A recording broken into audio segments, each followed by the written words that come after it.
And welcome everybody to God's Views on Political News. There is, as always, something happening that we need to discuss. And this is a program where we're going to be looking at news and politics, but in quite a little bit different way. We're going to look and see what God's views are on what we're seeing in news and politics today. And that's where my co-host Bill Cloud comes in. He's going to be talking about that side of it, and we'll kind of, have a discussion on a lot of different subjects. So, Bill, welcome. Good day to you. I know it's a different time zone where you're at than I am. Yeah, it's lunchtime here. Well, you're just going to have to wait, all right? I'll wait. We have a lot to talk about. Let's start with something. This is an article I wrote, and it's up on SusanKnowles.com. That's my website. And it's regarding something that I find, Bill, very distressing to me. And that is, it involves the local school district here, the San Diego Unified School District. They have decided, and I call it embrace. They have decided to embrace a study done by CARE, the Council on American Islamic Relations. And that study was done in 2015. And that study says basically, according to them, that 55% of Muslim students are bullied in California because of their religion. Now, what are your thoughts just so far on that? Any thoughts on that? Well, yeah. First of all, when has there never been a bully at school? And secondly, define bullying. What do they mean by that? So those are the things that I'd like to point out here just at the outset. Yeah, and the thing that really bothers me is that we're talking about a study done by CARE, which we can't be trusted. Thought they were going to be named a terrorist organization, or were in some ways, but and of course it's going to be a biased opinion, a biased study. Why wasn't there a study done? If the school was really interested in figuring out whether or not this was a real problem with their students, why didn't they do an independent study? Have somebody else do it other than CARE that would do this study about Muslim students? Why do you think that happened? Well, that's a good point, and we're left to speculate, obviously, but based on the tendencies in this nation, particularly among progressives, liberals, and I have to say this, people who live in California, I think there's already a bias there against what we would call traditional positions and lifestyles and viewpoints, i.e. Christian. So I think that they're just susceptible to that, to do that. And in that regard, I could make the case that across the board in this nation, there is a lot of Christian students are being bullied, and not necessarily by other students, but by school districts. Right. So, it smacks of hypocrisy on one level. It's also giving you an insight into how the minds of those who educate our children, where it's at. Obviously, we're not everybody, but this is the trend. It seems to be to give deference to Islam and to only pay lip service to those who are Christian. And without getting too far down this road just yet, this is something that we see scripturally. If you don't stand up now, then it's going to be too late later on. Well, the good thing that I like to see is, and welcome to the people that are joining us, and please feel free to comment. The thing that I like to see is the fact that tonight there is going to be a school board meeting, and parents are angry. So they're showing up there, as they should be. But it's California, and they're still showing up, so there still are. There's still hope. There's still hope. There still are some conservatives here, like myself, in California. Yeah. But the thing that gets me now, Bill, this is where it kind of gets in deeper and puts a foothold, I think, in the schools, and it's probably something that the CARE community has wanted to do.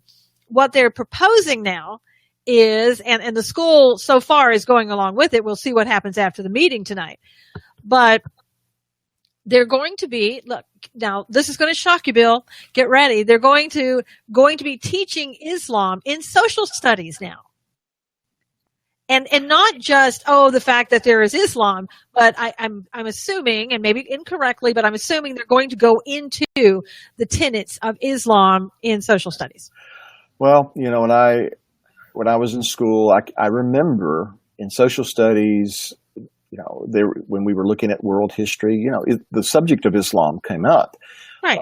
But within the context of world history, and also might add how early on in American history we had to contend with jihadists and those Barbary pirates who were off the coast of North Africa harassing American ships. And that's where from the halls of Montezuma to the shores of Tripoli comes from.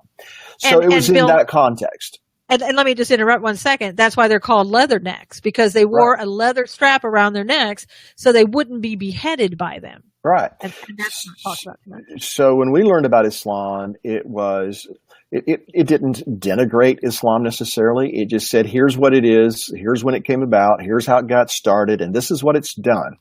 Right. I suspect, along with you, that is not going to be the case here. It is probably, if they've already been influenced by care, then it's most likely going to present the positive attributes and tenets of Islam, while at the same time leaving out all of those other things that we could talk about when we talk about Islam. Yeah, I mean it's going to leave out the treatment of women, the treatment of homosexuals, the infidels, and how infidels are supposed to be, caused to bring about submission to infidels.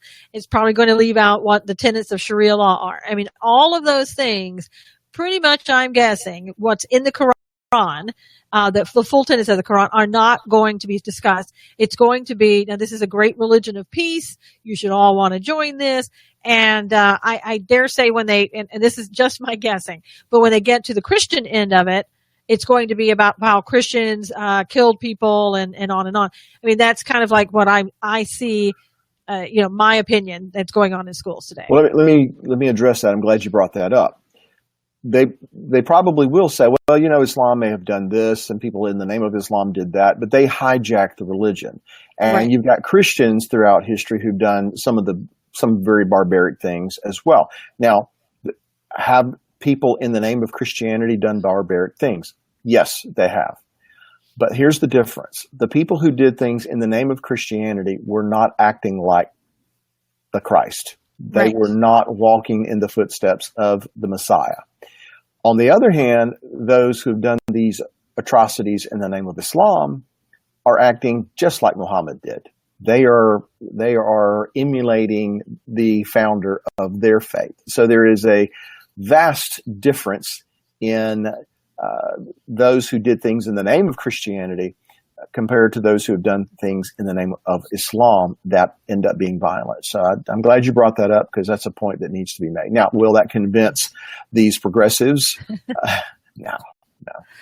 No, and we have to look at it too when people bring that argument up about, well, Christians did this, how long ago did Christians do that? Like you said, it wasn't Christ-like. And are Christians beheading people today in the name of Islam? No, I don't think so. Or in the name of Christianity either. I mean, yes, Christians are still committing sins, but we're not beheading people that I know of as part of Christianity. Well, here again, we've got a situation. This is a little different scenario, but something we've talked about several times here, and that is a way of thinking, a mixed and mingled way of thinking. The adversary always puts his best foot forward. He wants people that he's trying to seduce to look at the good, positive aspects of the tree of the knowledge of good and evil. He hides the evil part because he wants you to take the bait. And I think that most likely you're right, that the agenda here, or the plan here, is to teach students. You might read into that, indoctrinate students Right. into thinking that Islam is this good and peaceful religion. And it will probably be done at the expense of Christianity and, more traditional viewpoints, because we have to be progressive. We have to be tolerant. We have to be people who are willing to coexist. And if you're not willing to do that, then there's something wrong with you, and I think that's probably what's going to happen. Well, and it's amazing too. We didn't just stop at social studies, which is bad enough, having it included in social studies. And again, we don't know the depth of what it's going to be about. We're speculating, but I think we're pretty close to what it's going to be. Well, we're speculating based on things that have already happened in other places. Exactly. It's kind of, past behavior is a good predictor of the future. And if you've seen other school districts do it and you know what's happening. And again, the next thing that they're doing and they're talking about is they want to offer safe spaces to these students. So. Okay, well, I think I know, but go ahead and tell me what they mean by that. Or do you know what they mean by that? Well, they didn't really specify, but then they said, it's nothing that we wouldn't offer to other people who maybe want like a prayer room, like Christians who may want to pray. So in other words, what I'm getting out of that is that it is a room for Muslims to go in, 5 times a day or however many days that they do and pray. So they can all go in there. That's a safe space to pray and do that. So my question is, are there Christian safe space rooms where Christians can go in and pray? Yeah, I'm going to go out on a limb here and bet there's not. Yeah. So. Yeah, pretty likelihood of that. And they're also saying that we're not giving, don't worry parents, we're not giving Muslim students preferential treatment. We're just kind of giving them preferential treatment by giving them safe spaces and all that. And they're saying, well, we do that with the LGBTQ community as well. I don't know what safe spaces they have at school. Interesting. Well, I'm just thinking of all the different reports that I've read of Christian students being harassed because they wear a T-shirt or they wear a crosspin. In fact, I just read today how a teacher in Hillsborough County, Florida, forced a student to remove a Christian pendant from around her neck. And so you hear these stories all the time, and then couple that or compare that to this deferential treatment that's being given to Muslim students. I don't have anything against a student who happens to be Muslim. I hope that's a good sign. Yeah. But I don't believe that we as Americans should have to surrender our traditional values, just to make someone else feel a bit more comfortable. Because I doubt very seriously if I went to Saudi Arabia today that they would go out of their way to make me feel welcome in my faith and what I believe and make a safe space for me and all those kinds of things. Yeah. So it doesn't seem to be a reciprocal kind of situation here. They would be making a safe space for you in Saudi Arabia, but it wouldn't be inside Saudi Arabia. It would be outside of the country because they don't allow Christianity to be taught there. Yeah, well, if they did prepare a place for me, it would probably be a cell. But anyway, it's true, and we need to really look at that, and people need to take that seriously here in the United States, because if you start allowing this creeping foothold to come in, what's going to be next? And another thing they were talking about is that we're going to, not that we're going to enforce this or anything else, but we're going to have Muslim holidays. We're going to put the Islam holidays on the calendar at school. So this way, the teachers can be aware of when the Muslim holidays are, and they won't plan to have meetings after school on those days. So now we've gone from, we're just doing social studies to now we're doing safe spaces, and we're going to put these holidays on the calendar. Well, if I were one of those parents, that maybe happen to be Jewish, I would be asking, are you also going to include Pesach and Rosh Hashanah and Yom Kippur on your school calendar as well, with that same objective in mind? Yeah. And I think that, when you're looking at this, what it comes down to, this is preferential treatment. Here's the thing I don't understand. If school is supposed to be a safe place for all students, either all students have to have a safe space, or school in and of itself, in the broader sense, is the safe space, and nobody needs a room for themselves. Exactly right. Exactly right.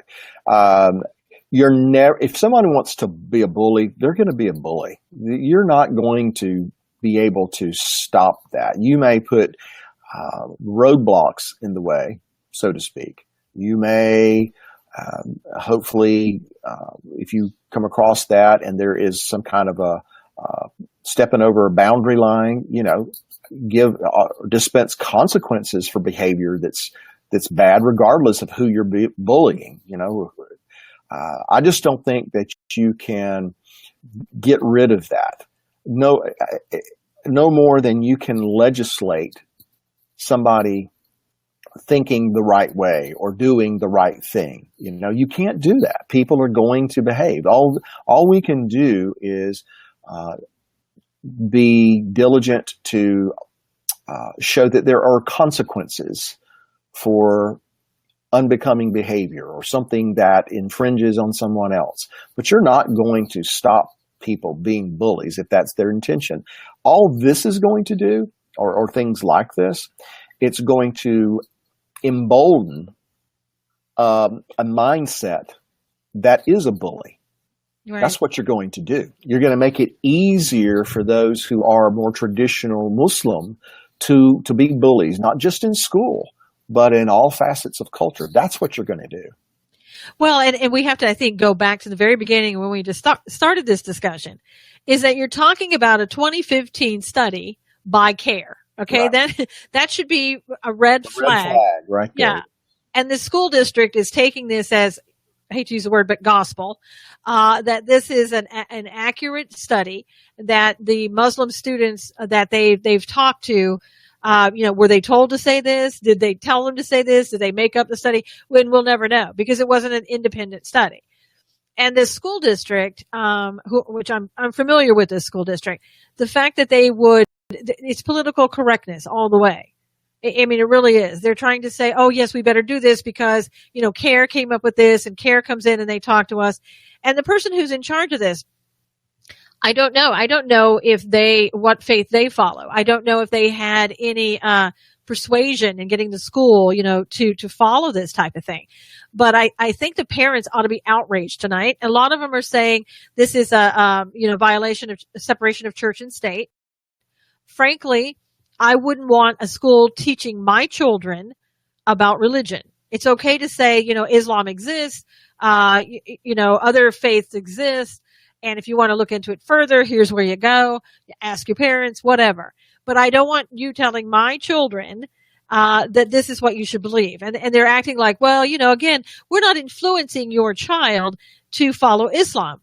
I'm sorry. When you're talking about a religion, and probably, as we said, in a positive light, in young, impressionable minds, you are going to get them to believe that, a few of them at least, that this is the way to go, with no involvement from the parents saying, this is not what we teach, this is not what we want you to do, little Johnny. It's going to be too late. Well, let me just put it this way. Has the school system influenced a generation? Yes. And not in the best way, I would add. Frankly, that's why my wife and I homeschool. But that's us. So to say that they're not going to influence children or young people to embrace Islamic tenets or to grab hold of it, I think maybe that isn't their intentional, but that's what's going to happen. Well, and I say a lot of it is intentional. I'm not saying that everybody feels that way. Yeah. And they're saying to the parents, but don't worry, we're not going to be enforcing Sharia law. And my comment on that is, in my mind, my cynical mind with that is, well, not yet, at least. Well, there's biblical principle here that comes into play. Number one, it's the little foxes that spoil the vine. It's those little things that you think are harmless, innocuous, that's not such a big deal. Those are the very things that become a big deal later. The second thing is you have this parable called the wheat and the tares. The tares are sown in the midst of the wheat. Why? To eventually destroy the wheat. Mm-hmm. They don't do it right away, but they eventually do it. And I don't think a lot of people understand, because we're not told this, and so I don't. It's no fault of their own. And I've learned from talking to experts on my shows that that's exactly what they're coming to America to do. We always talk about we welcome immigrants, and we do, but we also had the concept that we were going to assimilate into becoming everybody was going to be Americans. In the true tenets of Islam, you are supposed to go to other countries and kind of infiltrate yourself into those countries and change the people around you into believers in Islam. That is what they do. And so, to have an opening to go into any school district and start that, it's like a dream come true. And what better way to do that than to allege that there is bullying? Nobody wants to see a child bullied. No. Of anything. Of any faith or for any reason. Right. But that's what they do. And then people who are taught, we've laid the groundwork to tell people, don't discriminate, be tolerant of everything. Don't use judgment, really, is what we're telling people. Don't make a discernment. And in the secular world, that's what we have taught people. And unfortunately, I think some of the Christians fall into that trap because, you're in the world and you hear this every day that you're supposed to be tolerant. And so you're more accepting and you open yourself up more and more. And the next thing you know, you're following along doing some of the things that maybe your friends who believe in Islam are doing because you want to be, in this big group and we're all one big happy family. I mean, that's kind of what I see, and it's how it grows. Well, let me throw something out for you to ponder. Years ago, I read that the name America came from a man by the name of Amerigo Vespucci, who was an Italian explorer. Right. So I also read that the name Amerigo means rich in wheat. And so the idea of America is it's associated with wheat. Wow. The name of America. All right, here's my point. Where does the adversary sow the tares? In wheat. The wheat. Yeah. Wow. When God speaks to Ishmael or speaks of Ishmael, he says that he's going to be a wild donkey and he's going to be in the face of his brethren. That is that is understood to mean that wherever God's people are, that's where he's going to go to infiltrate. That's what you were talking about. Yeah. So this is biblical principle coming to pass right before our very eyes, and most people are ignorant to it, or blind to it, or just willingly ignorant of it. Yeah. Well, and I can understand that. Again, if you're a parent, there's parent pressure. Instead of the peer pressure that children get, parents are getting the peer pressure as well from other parents. Yeah. And I can see that. And I just think, for parents and students, you have to remain strong and you have to stick to the biblical principles and not be swayed. And it doesn't mean that you treat people poorly because they're another faith. Right. It just means that you don't enter into it and don't accept it yourself and start practicing somebody else's faith. Well, and you need to go ahead and fight this battle too. It's not going to be a popular position. Right. You're not going to be in the majority, most likely. Most likely. And I do hope the parents stand up. But I think, from what I can kind of see, the outcome is that the school is going to be so convincing that, this is, again, it's not preferential treatment. It's no different than what we give anybody else. And this should be, this should be something that you should embrace because we're just helping kids. And I just hope that the parents are strong and they can see through this. But Bill, I want to ask you this question. Our country was founded on Judeo-Christian principles. What happens? We used to be at this point where everything was based upon that and everything was run that way. And now we do hear things like, well, this faith is coming in and they want to be recognized and this faith wants to be recognized and this faith. And it's okay to be recognized. But when do we sort of give up the founding of Judeo-Christian principles and say, okay, well, we'll start letting you do this in school and everywhere else?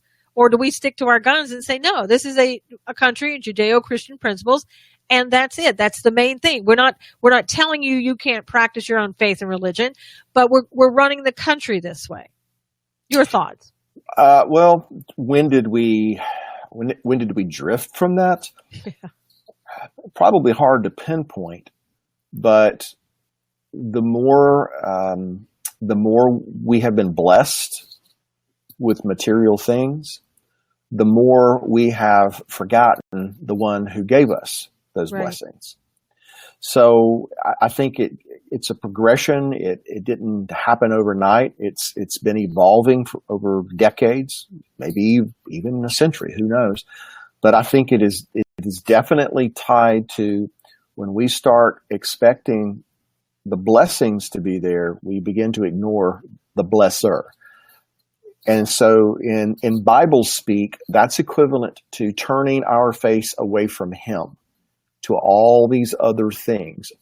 And when we turn our face away from him and we're seduced by these other things, we're drawn away from him. And the farther we get away from him, the farther he gets away from us. And so there's this great chasm now, between the reality that we were established as a nation founded upon Judeo-Christian values, biblical principles, and we're reinventing our history. We're redefining who and what we are. What Obama promised to do is coming to pass, a fundamental transformation of the United States. So to go back to the parable of the wheat and the tare, when the tares are sown amongst the wheat, they don't immediately kill the wheat off. They both grow together. But then there comes a time when they both begin to produce their fruit. And that's when you see we're getting close to harvest time. Right. I just think what we're seeing now is the fruit of each is beginning to produce. And the tares are beginning to produce their fruit. And so consequently, we've got a school system embracing Islam and probably at the same time looking down their nose at anything considered to be, quote unquote, Judeo-Christian, because no great deference is given to them.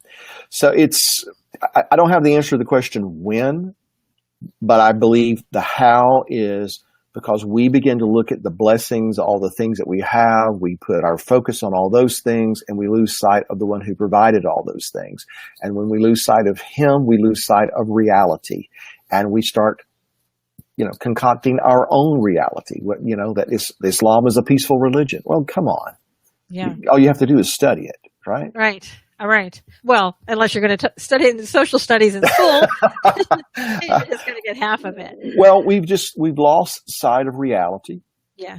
Because we've lost sight of the one who created everything that's real.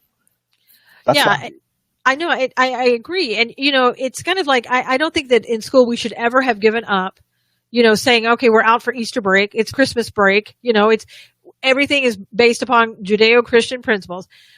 And I get families that come here, let's say even from the United States, and they come here from other countries and they say, well, I want my faith recognized. And I can understand that. I can understand that you would feel that way. But at the same time, again, this country was based on Judeo-Christian principles, and we should never have changed that. I wouldn't go to some other country and say the same thing, like, oh, well, I want my faith recognized here. I mean, I'm not going over to Vietnam and saying, oh, you have to recognize my Christian principles in school. They're not going to do that, and why do we allow that here is what I'm saying, I guess. Well, why we allow it goes back to what I said a while ago, because we've lost sight of reality. Yes. We are redefining who we are and what we are, to be more palatable to a global, globalist or world view that we have today, which, by the way, is a Babylonian mindset, according to Scripture. My views are that, if we're going to be a shining city on a hill, as Ronald Reagan used to say, if we're going to be that people, by the way, he got that quote from John Winthrop, And John Winthrop made that statement based on, we're coming here to uphold biblical principle. Mm-hmm. And if we do that, then we will be a shining city upon a hill. But instead of trying to be a light to other nations, we now have a mindset that we're trying to be like other nations and have other nations like us. Exactly. Well, here's what that's going to do. The America that has been so blessed is going to end up being like all those other nations in every other way. Yeah, and we've heard for the past 8 years in the former administration, when it's kind of like, oh, well, stop being so bragging about America. Stop thinking that America is the best, and stop trying to be better than everyone else. That's the kind of the implications that we've had there. And America, when we are turning ourselves to God and focus on God, we're not like anybody else. We're not like any other nation. It doesn't mean that we receive ourselves as better human beings because we're all sinners, but we are better because we have God and we are blessed. As you said, we're blessed by God. But when we start turning away from that and we become like everyone else, then we do lose that, and we lose our relationship and our focus on God, I think. Well, I believe that there have been two exceptional nations in the history of the world, Israel and the United States. Yes. Israel is exceptional because God invited them to come into covenant with him. And they said, we will. That's what we want. And that's why they're called to be a light to the Gentiles, or a light to the nations. Right.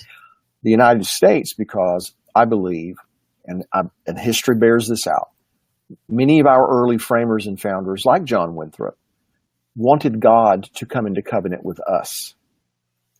And they believe that he did that. And the evidence of that is the fact that you have a fledgling nation fighting the most powerful empire on the face of the earth in a war and winning miraculously. And so many other, to use the colonial phrase, providential incidences where God stepped in and saved us and brought us to the place of being a nation. So that God raised this nation up, there's no doubt in my mind, and to be an exceptional nation, but not because of American ingenuity, not because of American know-how, but because we asked God to enter into covenant with us, and he said yes.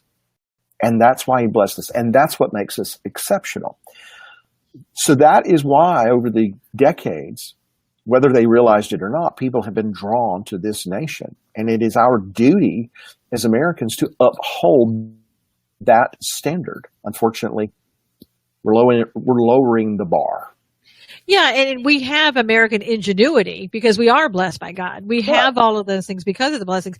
And you look at Israel and how blessed they are and what they know, the technology and everything else that they have in such a small country like that. Unless they were blessed by God, they're not going to have something like that. So I mean, exactly. Yeah. So, and people need to look at that and make America and Israel an example of, when you focus on God and your life is focused on God, this is what you get. When you're focused as a nation on God, this is what you get. And I don't think people know to do that. They don't. It's something that doesn't enter their minds. Most people.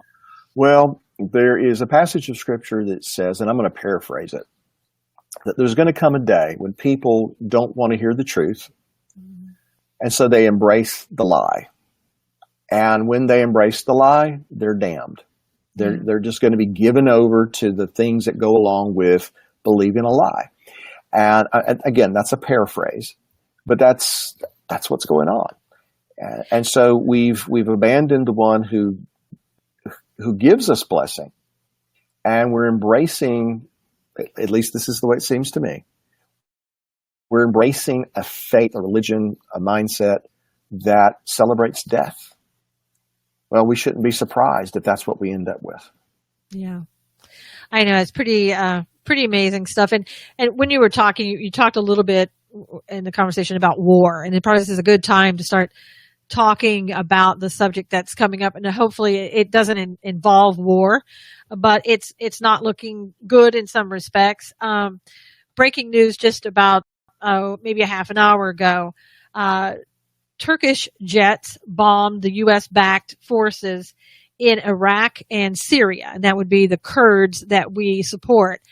And they didn't kill any of the Americans so far that we know of. They killed about a dozen Syrian and Iraqi Kurds. And it's amazing. Again, it was Turkish jets is what they're saying, which, a lot of people look at that and go, Turkey, I thought we were friends with Turkey, and we fly out of Turkey into Syria and do airstrikes and things of that nature. What are your thoughts about what we're seeing right now? Well, if the U.S. Strike against Syria and her airstrips that supposedly launched these chemical attacks, if that was intended to send a message to kings and princes and rulers and presidents and things, then should we not interpret this as the Turkish government sending their own message? Apparently, and this is just, speculating now, right? Apparently not intimidated by the United States if they're going to strike forces that are backed by and supported by the United States. So they're sending their own message. And though I'm not an expert in this particular country and its culture, there have been people who have long believed that instead of looking at Syria, Russia, Iraq as a principal player in the end times, not that they won't be, but that everybody kind of looks over Turkey and dismisses it because they're in NATO, they're allies, they're our friends. But there are people who have for many, many, many years said, you better keep your eyes on Turkey and what's coming out of Turkey. And so, the first time I heard that was 25 years ago. And right. now we see what was once a secular country, once a country considered to be a U.S. ally, is fast becoming very radical and wanting to flex all that military muscle. So I would say that at the very least, this situation in Syria and what Isaiah 17 describes about Damascus and all of the fallout from that has just been ramped up a little bit more. Yeah, I would agree. And for me, and again, this is breaking news, so we don't have all the facts and what's going on. My speculation is that, Russia is really angry about what we did in Syria because they look at it as we want to take Assad out. And Russia and Turkey work together, and Iran. And that those are the people that are talked about in the end times working together. And I would see this as Turkey going in there and doing retaliation on behalf of Russia, even though maybe not calling it that, but I see that is more of what's happening. Now, it could be completely wrong, but that's just the way, that I see it. And I think I think they were very careful and not to get the Americans, but they got the Kurds because again, what are the Kurds are doing over there? The Kurds want to get Assad out. Well, interesting that you should bring that point up because in Ezekiel 38 and Ezekiel 39, we have this description of an invasion of the mountains of Israel in the north, along the Syrian border, the Golan Heights. Yes. And a lot of people are convinced that that speaks of Russia and a confederacy of nations that come with Russia into the northern part of the state of Israel. One of those nations, the biblical name is Togarmah, but a lot of eschatologists believe that Togarmah is actually speaking of the area of Turkey. The different tribes that settled in the very beginning, they were living in what we would call Asia Minor, modern day Turkey. So interesting that you should bring up the possibility that, Turkey is just kind of doing what Russia would like for them to do. Russia's making a statement by proxy through Turkey. Very interesting consideration. And particularly when you consider what Ezekiel 38:9 has to say. Yeah, you have to look at it too and say, what do they get out of this? What were they promised something by, from Iran, from Russia? Were they promised, hey, when we go in, and this is all speculation, but if we go in for the spoils, and which could be Golan Heights, we'll give you a part in it. We'll give you a piece of it. And, I mean, the Golan Heights is so rich with, natural gas and oil over there. It's hard to believe, we talked about this last time. A lot of people believe that Golan Heights is the hook that brings people in. And who knows what may occur before that time in trying to have that happen, to bring that about.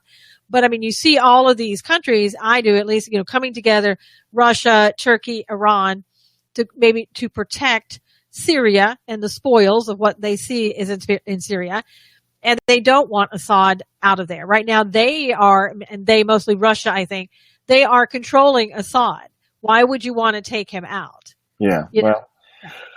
Well, having been to the Golan Heights many, many, many times through the years, I don't know if you've ever been to Israel or not. No, I haven't. It's a very small country. And, to stand on the Golan Heights, and I've taken Jeep rides up there, and you see where these Syrian bunkers were during the 6-Day War, during the 1973 Yom Kippur War. And you can stand upon those heights and you can look down on the Sea of Galilee and you can look down on Tiberias. It's miles, but it's not many miles. Right. So the Golan Heights is very strategic. It's very critical to Israel's defense in a conventional way. Ultimately, their defense is the God of Israel. But you can see why the Syrians and whoever is in bed with them would want to be able to take over the Golan Heights, and why that would be such a strategic place, because you would command just most of northern Israel. You would be able to hit it anywhere from that particular place. So whether or not that's the hook or if it's something in conjunction with that, I don't know.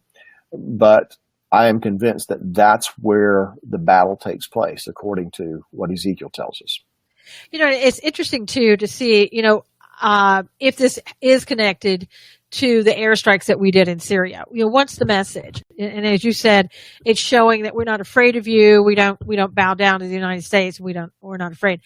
But what do they want? Do they want a full on all out war with the United States over there in Syria? Is this sort of baiting us to try to get into a war with them?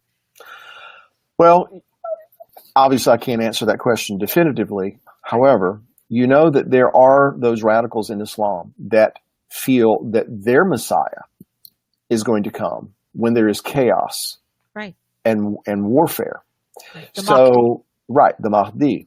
So it's, as the radicals think, it's in their best interests to create war, to create turmoil, to create strife, to create chaos.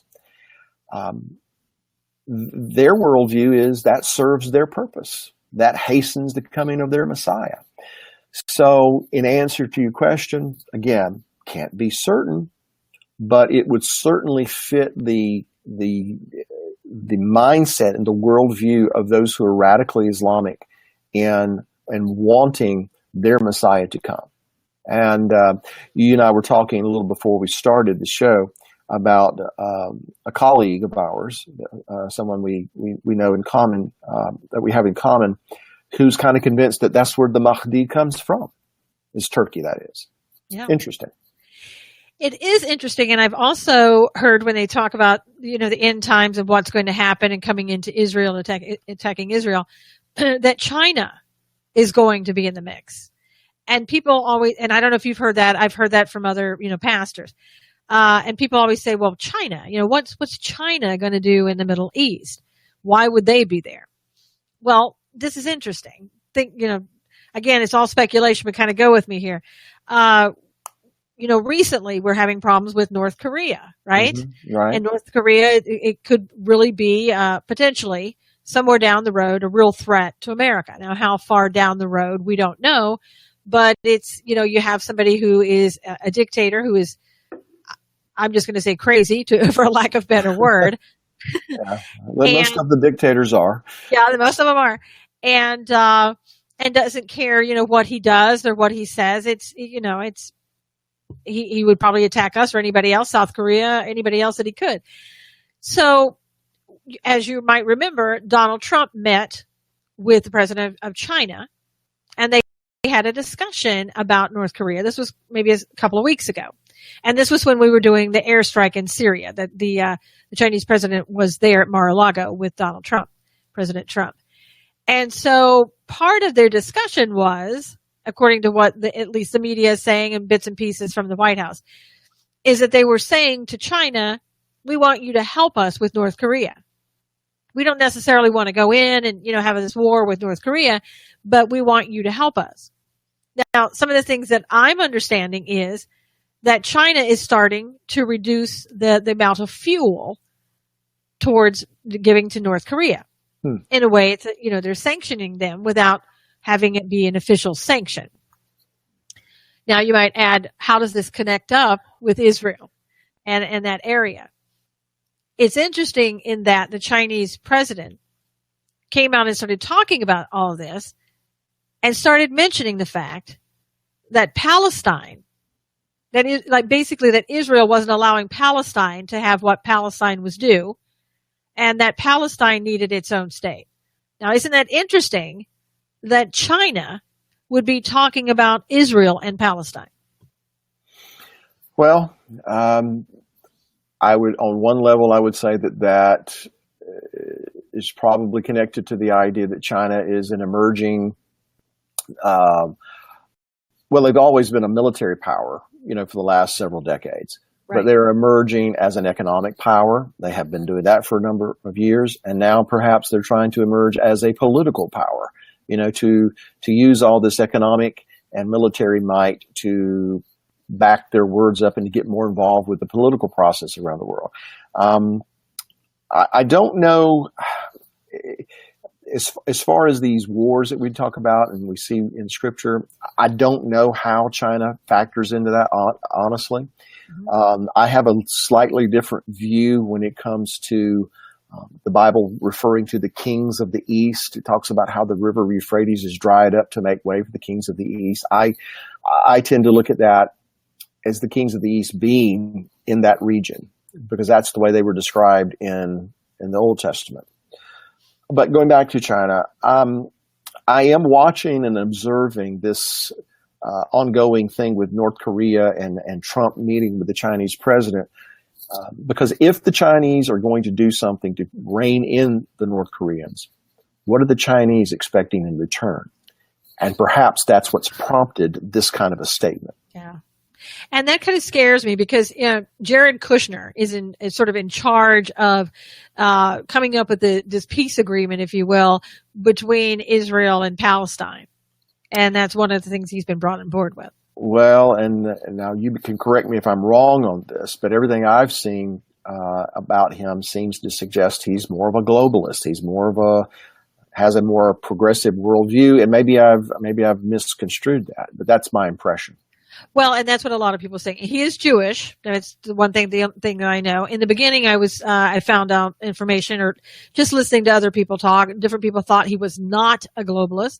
As of late, though, there's speculation that he knows Dina Powell and Gary Cohn, who are both supposedly globalists, and that people feel that he's influenced heavily by them.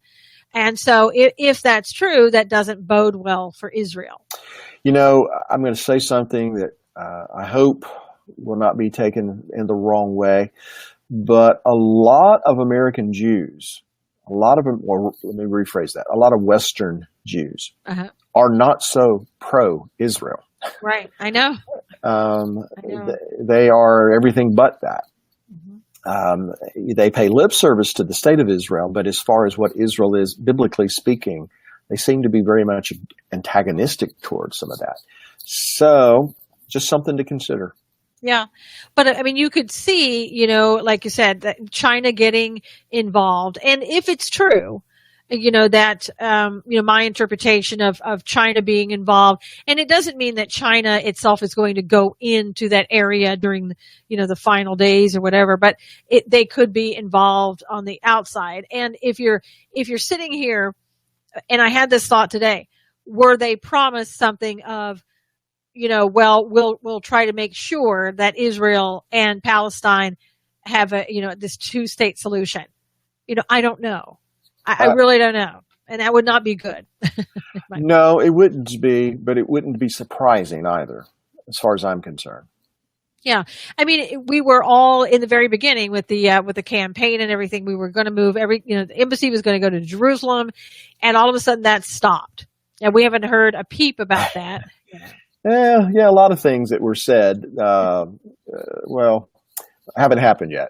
Yes, they haven't happened yet. So we'll I'm sure they're just around the corner. I'm hoping, especially the wall. But yeah, so I don't know if Jared Kushner had anything to kind of stop those things.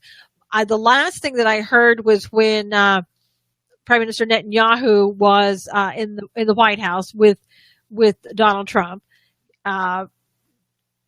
President Trump did say, his words, that I'm okay with a two-state solution, one state, whatever Israel, whatever they come up with, I'm okay with it. And that was then.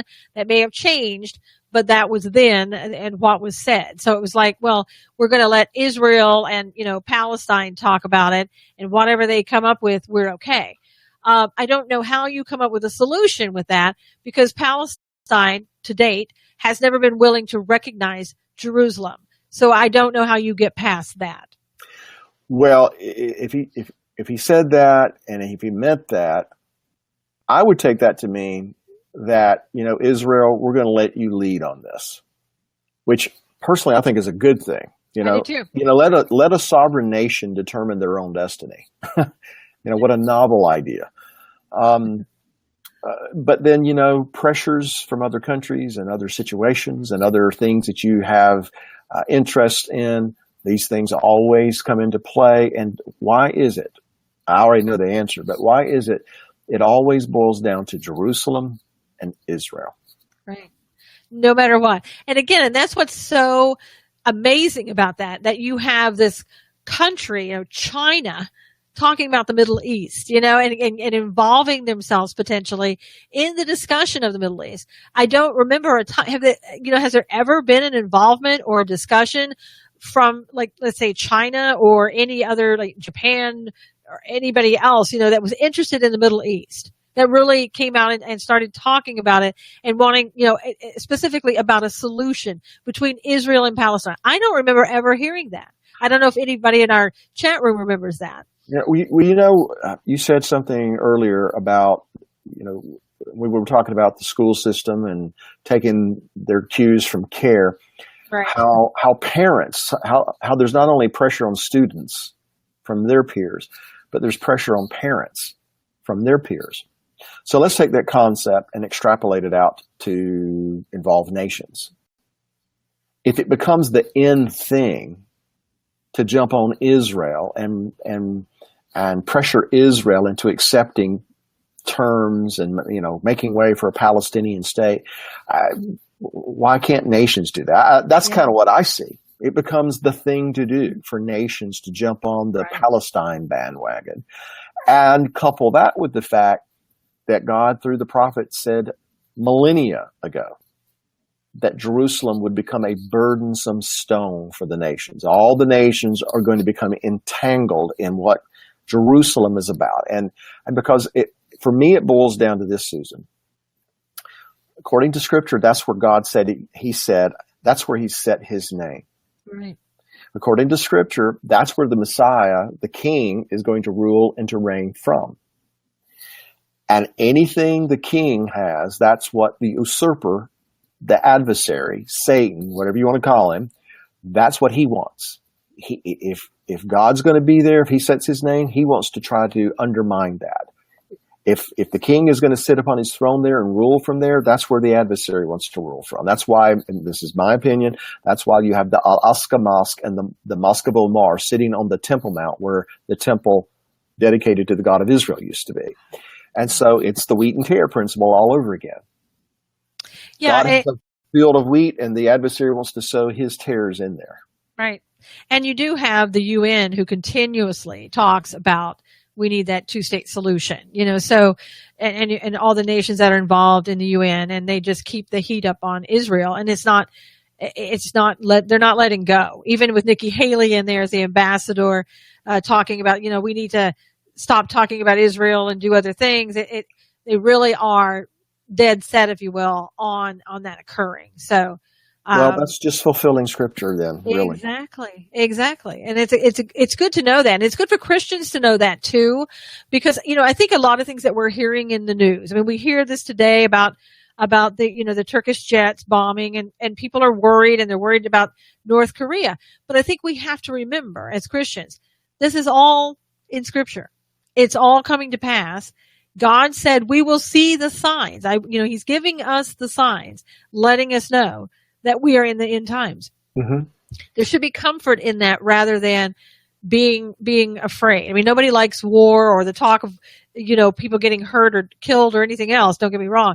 But we were told God would show his people these signs, and we are seeing them right before our very eyes. Well, he did. Luke 21. And to paraphrase that, there's going to be bad stuff that's going to happen. Yes. But when you see these things, don't get discouraged. We're actually to look up, because we know the time of our redemption's at hand. Now, that being said, why do we have the problem that we do with North Korea now? It's because they were a bully, and we enabled them. And so they're just continuing to do what bullies do. Yeah. And so, going back to what we were talking about at the very beginning of this conversation, I would make the argument that at least as recently as the Clinton administration, the North Koreans were already showing us what they were about, what they were, what they would do. What did we do? We didn't draw a line in the sand. We didn't say, you're not going to bully us. We enabled them. And now we're facing the prospects that they may have missiles that can reach, the West Coast. Yeah. That's a scary thought. Thanks, Bill. Thanks for letting me know that. You probably need to move back to North Carolina. But that's, I'm just saying. But no, seriously. Yes. But that's why we have these situations. God tells us these things are going to happen, but here's the irony of it. A lot of these things that are going to happen is because we didn't do what we were supposed to do. Right. Yeah. And it'll be interesting to see, with North Korea. I know there's a meeting tomorrow planned where Mitch McConnell has invited, basically requested and told you need to be there. All the senators need to come to a meeting at the White House. A lot of people are saying, well, it was President Trump who invited them, and it wasn't. It was McConnell who's called the meeting. And to discuss North Korea and what we need to do, if anything, about North Korea. In some ways, I think it's probably the Senate trying to get people together to say, maybe a reminder to Donald Trump, if you're going to go into North Korea, unlike Syria, there was maybe some exceptions that you could go in there and do that, what you did on your own. With North Korea, you're going to need to involve Congress. And we need to all be involved. We need to know what's going on in North Korea, meaning Congress, so that we can help you as a president make the best decision for the best interest of the United States. Well, that's the constitutional route, and it would frankly be in the president's best interest to involve them. Absolutely. And I'm glad that they're doing that and making it aware. I mean, finally, we have a Congress now who is taking some steps as they should have done the past 8 years and didn't do. And we're kind of hindered in some ways. I know you're laughing, but. Well, I'm thinking of the irony again. Here we have a Congress that's now going to assert their authority as Congress when there's a Republican in the White House. Not that I'm against that, right? But they never did that. I know. With Obama. And that's what I'm saying. You don't give up. The three branches of government are there for a reason. Yeah. And just because that you change parties or, different president comes in, you should still maintain that. And again, when we're talking about how did we get in the position that we're in, a lot of things that we're seeing right now, our involvement in Syria. Why did that happen? There was no permission asked from Congress to go there.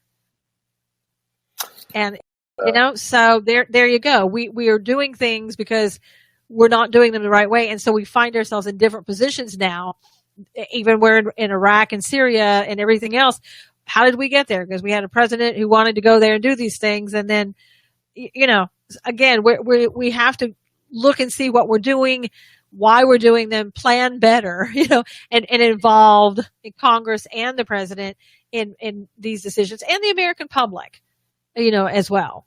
Get it back together and instead of just kind of going off and doing what we want to do. So that's just my opinion. Well, it's suffice it to say we're living in very perilous times. And we are. If we are believers, now is the time for us to kind of get our act together, get our focus where it needs to be. We need to seek God as never before, yes, as individuals and as a nation. And at the end of the day, we're just going to have to place our trust and confidence in Him.